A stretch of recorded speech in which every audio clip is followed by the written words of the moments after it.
How about the Buffalo Bills, man? I know you'll be calling a few of those games now with CBS. The Bills have not one, not two, not three, but four nationally televised appearances, and they earned it, man. I mean, they went into Dallas and spanked them on Thanksgiving. They went into Houston and should have won that playoff game.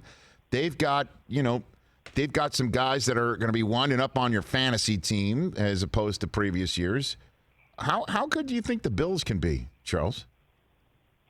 I think they can be very good. I think for the Bills, their biggest hurdle, truthfully, Rich, in my mind, is just the specter of New England.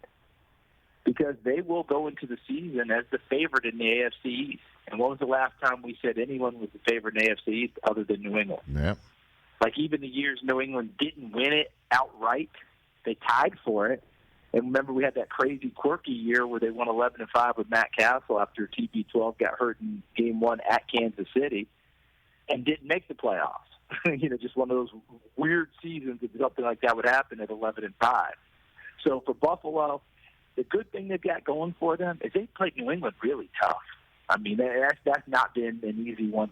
Look, last year, Buffalo was probably right on NFL Network Air, if I remember correctly, Rich, that Saturday. Yep. If Josh Allen does an airmail that throw to Dawson Knox late in the game in the end zone. My gosh.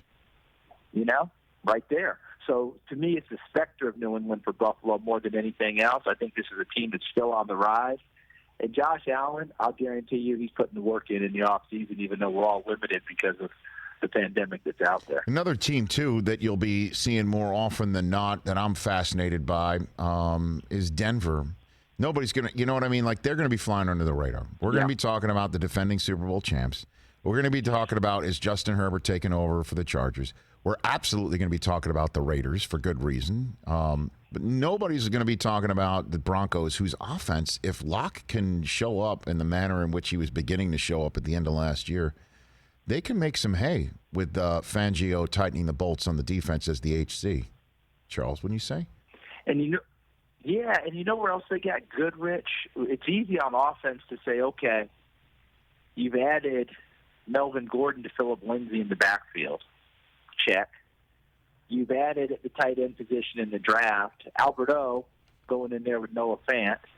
Obviously, Judy and Hamler adding to the receiving core. But they got better in the interior. Graham Glasgow coming from Detroit right now is penciled in to be the starting center.